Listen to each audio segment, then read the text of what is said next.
panel aquí en el 14º Foro de Economía y Negocios de Fundación Libertad. El sector políticas públicas, escenario económico político estatal, con Martín Tetaz, diputado nacional de Juntos por el Cambio, economista, docente, escritor, conferenciante, una de las personas que yo debo decir más me divierto charlando y que además en la faceta de escritor uno de los que más he disfrutado aquí de la economía argentina. Martín, el escenario es tuyo, es un placer tenerte acá con nosotros hasta el mediodía, algún minuto más, algún minuto menos, el escenario virtual te pertenece. Bueno, Garrett, muchas gracias por la invitación a toda la gente de la Fundación. La verdad que es un gusto, lamentablemente, no puedo estar físicamente, pero en cualquier momento siempre es todavía más grato ir a Rosario. Así que sí. Te escuchamos un poquito con interferencia y un poquito bajo, Martín. No sé si, Bueno, si vos lo lo de sentís. Ahí bajo debe está. ser. No, Lo de, no, bueno, lo un de momento. bajo está bien. Me entendiste perfectamente. Ahí te escuchamos bien. Me Ahí parece que sí era la escuchamos ropa. bien. Bueno, debe ser el auricular. ¿Ahí me escuchas bien, Garrett?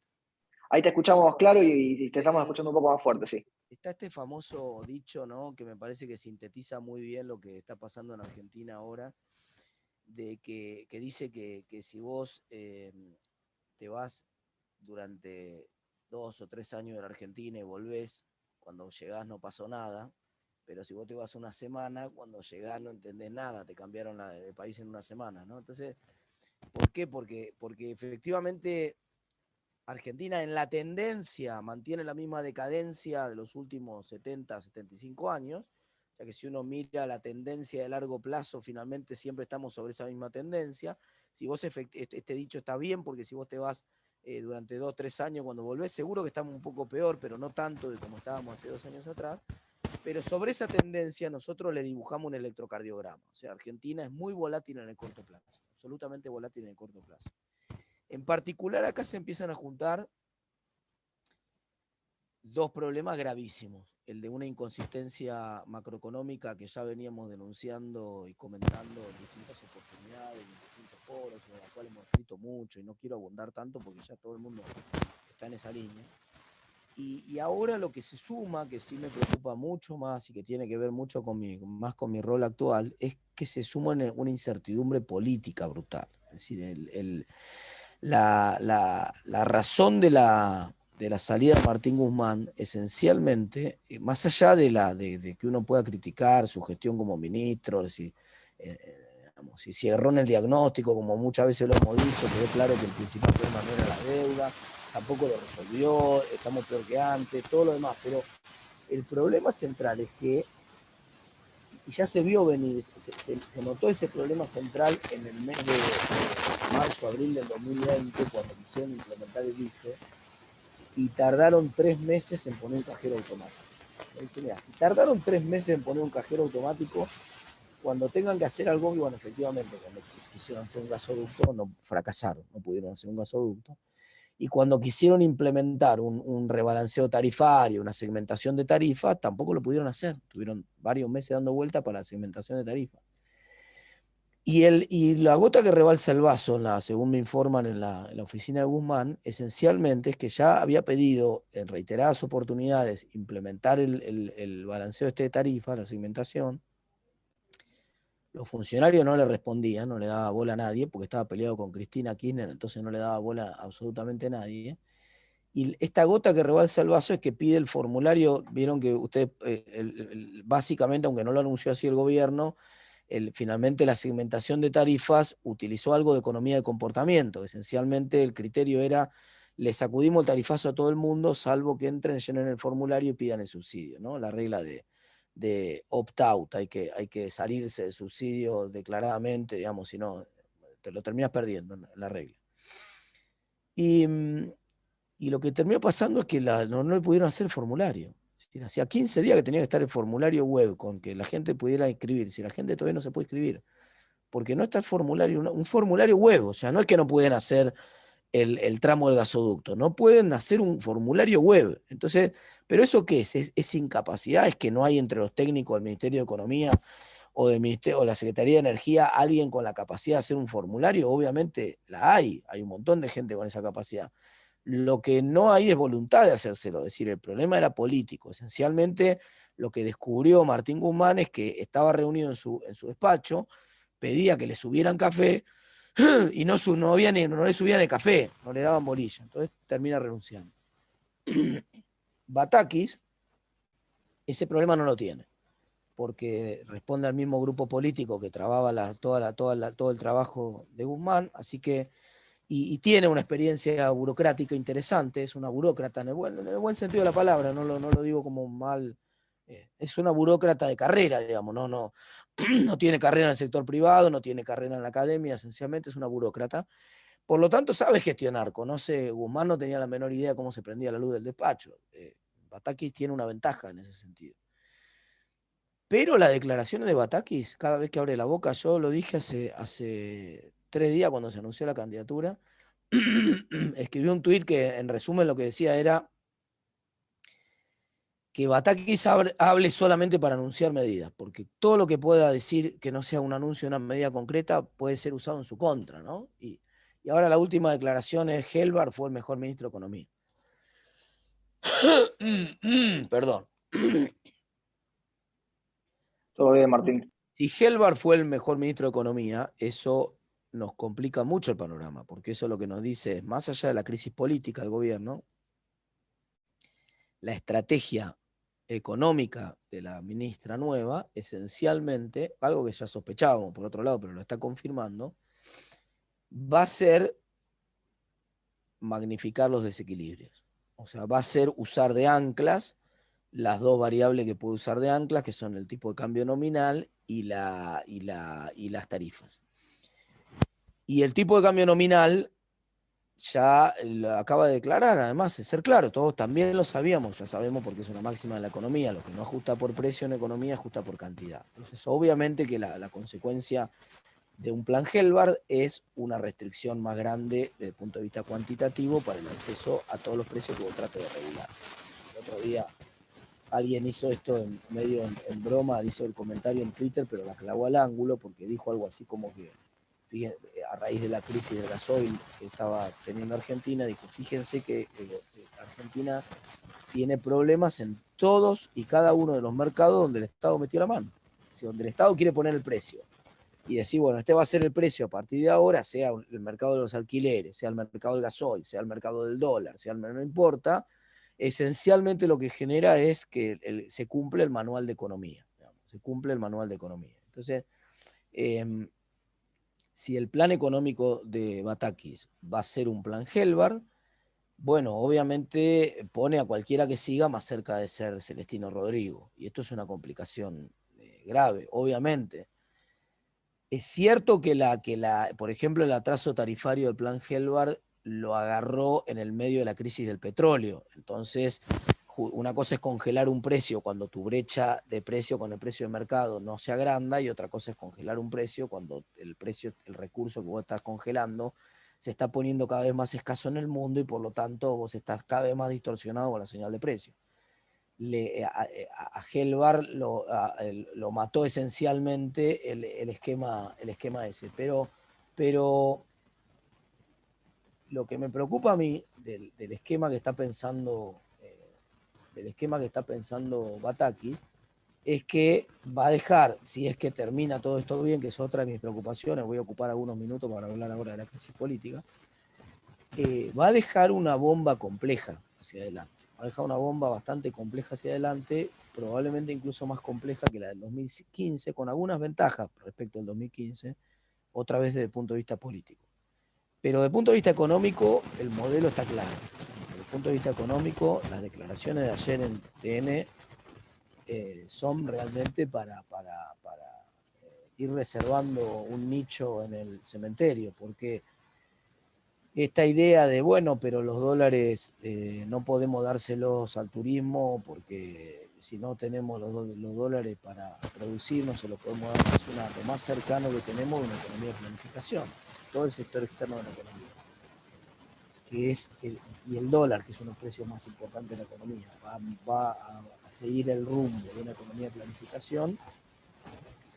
El panorama va a ser cada vez más complejo, la escasez de divisas va a ser cada vez más grande, la brecha va a ser cada vez más grande. Por otro lado, digamos, algo que ya en los gobiernos peronistas es un clásico, 52-55, o 73, 75, tienen un denominador común que es la brecha se agranda y pasa al 200 o el 300%. La brecha antes de Rodrigazo era 250%. Entonces hay que acostumbrarse a que esto puede deteriorarse sin explotar, desde el punto de vista estrictamente económico. Ahora voy a la política. Desde el punto de vista político estoy más preocupado que nadie, por la información que tengo, además con mis colegas con los cuales dialogo, que son periodistas y que tienen buena fuente, y que me dicen que el presidente esencialmente está en Olivos sin agenda. Hace 3 días que el presidente está... Un presidente sin agenda, digamos, es una situación de acefalía. No hay presidente en Argentina. Esto, como ustedes saben, un presidente es una persona que lo que no tiene es espacio en la agenda, nunca. Tiene la agenda sobrevendida, saturada, ataja penales a las 10 de la noche o a las 3 de la mañana, ataja penales el sábado a la tarde, el domingo a la mañana y tiene que resolver 300 temas por día. Esa es la función de un presidente. Que un presidente no tenga agenda lo que nos muestra es la consecuencia de una crisis política formidable, que algunos, yo no quiero ser tan pesimista, pero algunos hablan de que esto tiene un desenlace en días. El clima de los políticos, de los periodistas que trabajan en Olivos o en la Casa Rosada, esencialmente es un clima de esto va a tener un desenlace más rápido que tarde. Más rápido que tarde. Y un desenlace que no va a ser feliz, en el sentido de que no... Porque está bien, institucionalmente la Argentina está preparada para que renuncie el presidente, sí, está preparada. Hay una conclusión clara, sino el vicepresidente. Está preparada la Argentina para que Cristina entre medio por la ventana. Es verdad que entraría con lo que establece la Constitución, quiero decir, pero desde el punto de vista de la legalidad es eso. Desde el punto de vista de la legitimidad, ¿estaría legitimado que Cristina sea presidente o lo que vamos a tener es un estallido en las calles? Gente saliendo curiosa a las calles, ¿qué pasa?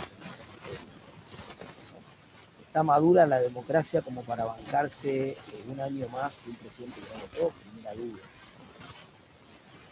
O simplemente alcanza con que le pidan a Alberto, bueno, está bien, quédate de adorno en la casa de gobierno y vamos a poner entonces nosotros el jefe de gabinete que va a concentrar el poder y vos vas a ser un presidente del estilo de los presidentes europeos. Vieron que en Europa está el presidente y el primer ministro, el que hace la tarea ejecutiva es el primer ministro y el presidente tiene una tarea más de corte diplomático, va a las reuniones protocolares, etcétera, etcétera, pero el ejecutivo en realidad, la responsabilidad ejecutiva descansa en el primer ministro. Tal vez ensayemos los próximos días en Argentina esta novedad.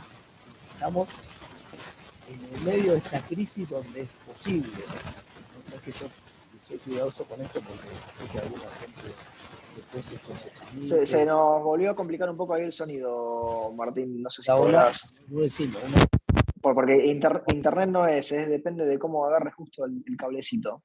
No a sé ver ahora, si. Ahí está perfecto, ¿eh?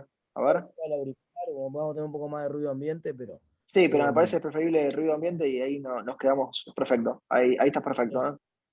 decía Garrett que entonces estamos en el contexto de una crisis política formidable que hacía mucho tiempo, por lo menos 20 años, que la Argentina no tenía. Entonces, y en un tipo de crisis política que salvo que tenga una salida, como la que acabo de mencionar, donde Alberto pasa a ser el presidente testimonial y hay novedades en el gabinete, se reformula el gabinete, queda un primer ministro fuerte puesto por Cristina, etcétera. Esa es una posibilidad que la veo un poco más viable que la posibilidad lisa y llana de que Alberto se vaya y asuma Cristina. Pero estamos en esa situación, o sea, un presidente que no tiene agenda y que está en un contexto de crisis como tiene Argentina, sin agenda, es un presidente que está completamente paralizado. Y además, ¿por qué la idea de que mucho más no puede durar? Y porque la Argentina no puede estar paralizada desde el punto de vista, cualquiera que haya estado en la función pública, yo no estuve en la función pública, pero lo que me dicen todas las personas que están en la función pública es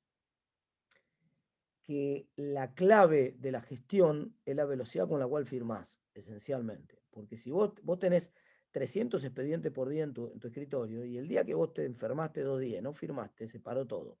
Y además se empieza a armar un embudo y un cuello de botella que no.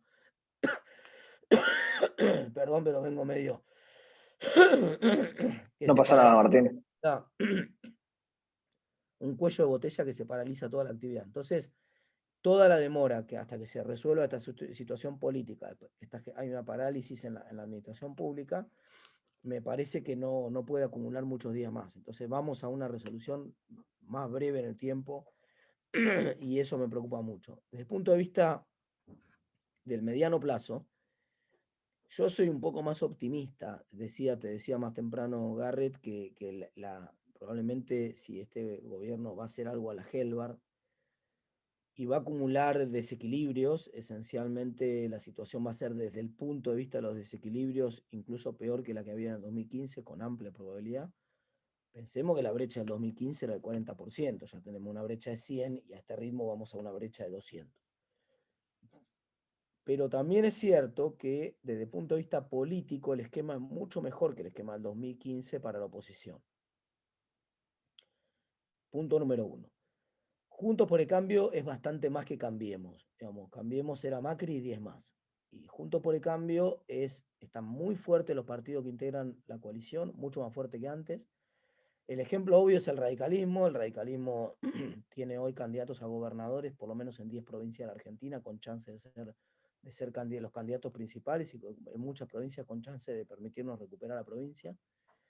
El espacio de Juntos por el Cambio va a recuperar con seguridad la provincia de Entre Ríos, con muchas posibilidades la provincia de Santa Fe, con algunas no menores la provincia de Córdoba, dependiendo de cómo, de que siga errando penales el intendente.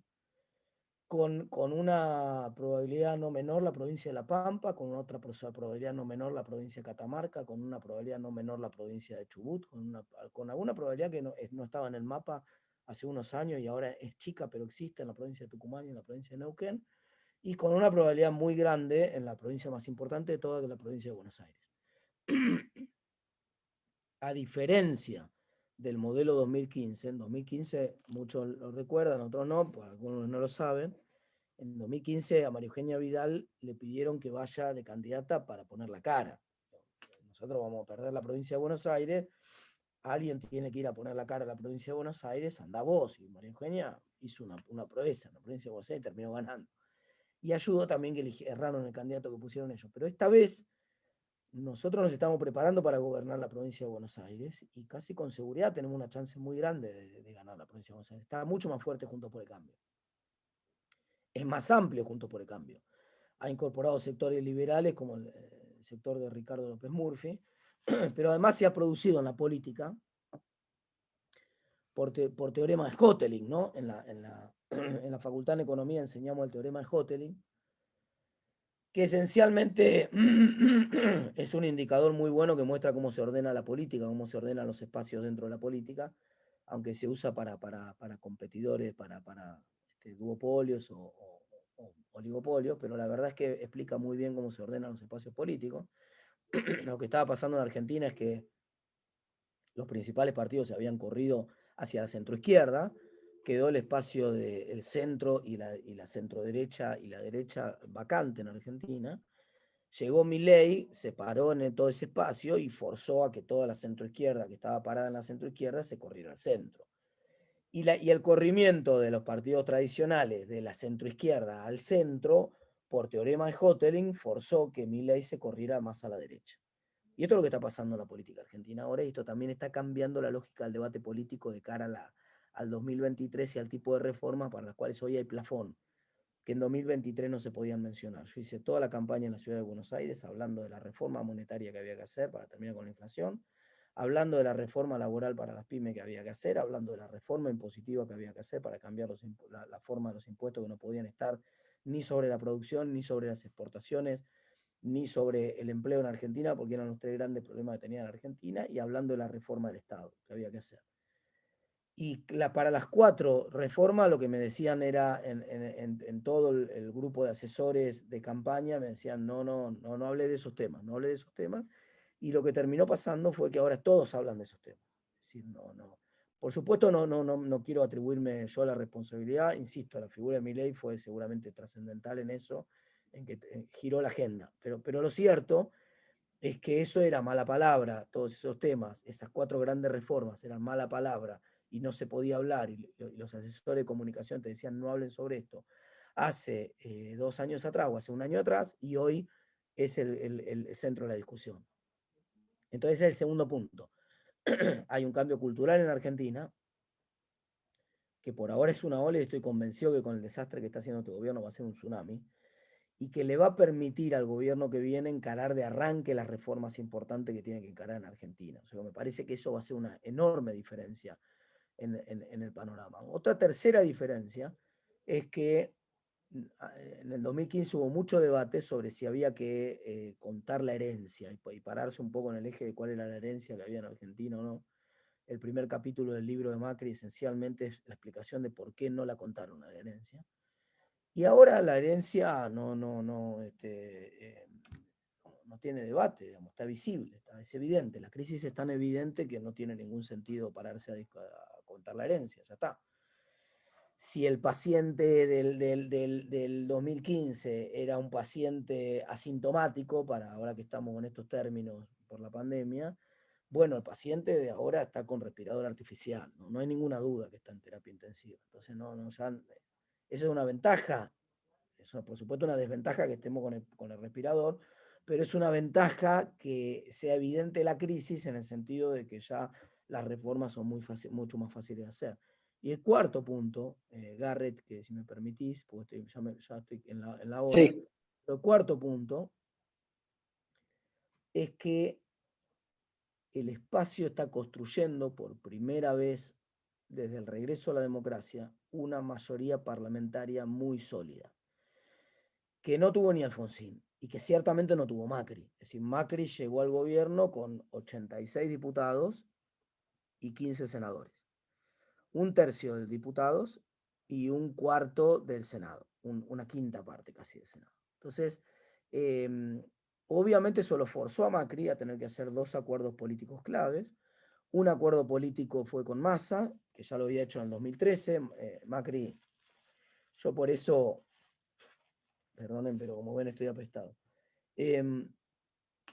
Yo por eso me río un poco cuando algunos, sobre todo en la gente que recién llega a la política o a las redes sociales, lo conecta Horacio con Massa, ¿no? Y dice, bueno, ¿por qué no? Porque Horacio es amigo de Massa. Yo digo, pero si el que primero que hizo un acuerdo político con Massa en Argentina es el halcón número 1 de la política, que es el propio Macri, digamos, ¿no? Ustedes saben que yo tengo una excelente relación, que lo defiendo a capa y espada y que lo banco a muerte. Pero es cierto, la alianza política del 2013, incluso Macri cuando asume la presidencia, el primero que lleva a Davos y muestra como la oposición racional, el peronismo racional, ese oximorón, lo lleva a Davos y lo muestra ahí. Entonces, bueno, pero después obviamente Massa termina jugando en contra, se le da vuelta y se cae el peso político del gobierno, y el gobierno se queda sin sustento político en los 2 últimos años y sin sustento parlamentario. Y el segundo actor principal con el cual el gobierno acuerda en el Senado para conseguir los votos del Senado son los gobernadores. Y como todo el mundo sabe y quedó evidente con el pacto fiscal del 2017, esencialmente los gobernadores le comieron el hígado a Macri. Cada una de las negociaciones en el Senado le sacaban algo. O sea, nunca estuvieron tan bien las provincias como durante los 4 años de Macri. Y eso, perdón, pero obviamente eso dificulta todas las reformas de la Argentina. Entonces, el cuarto cambio más importante es que nosotros, si repetimos la elección del 2021, vamos a llegar al 2023 con una mayoría parlamentaria por primera vez en la historia del regreso a la democracia. Y eso hace una diferencia brutal respecto de las chances de cambiar, de hacer la reforma que hay que hacer, e incluso nos abre una llave. Y con esto cierro, que es la llave del artículo 40 de la Constitución. Si muchas veces muchos preguntan, sobre todo en la reforma más difícil de todas, a mi juicio, pero más importante también a mi juicio, que es la ley de emergencia laboral para las pymes, en la cual estoy trabajando, porque esa es una ley que hay que pasarla en el Congreso, hay que pasarla en la calle y hay que pasarla en la justicia. Hay que pasarla en 3 lugares. A diferencia de otras leyes que uno simplemente la pasa en el Congreso y ya está. Y la traba más difícil de esa ley puede estar, y muchos pueden sospechar que las reformas pueden generar resistencia de los gremios o de movimientos organizados, como las organizaciones sociales, los piquetes, etc. Y me parece que el artículo 40 de la Constitución es clave ahí, porque nosotros podemos hacer alguna de las reformas por consulta popular. Y a diferencia de lo que ha sostenido mi colega en la Cámara y amigo, Javier, la consulta popular, que mal asesorado, porque alguien le dijo primero que podía someter alguna idea, por ejemplo, de reforma monetaria y de dolarización, que la podía someter a la consulta popular, y ustedes saben que el artículo 40 es muy claro, es decir, efectivamente se puede, el presidente puede convocar a consulta popular sobre el tema que quiera, solo que esa consulta no es vinculante. La consulta vinculante es la consulta convocada por el Congreso, no por el presidente.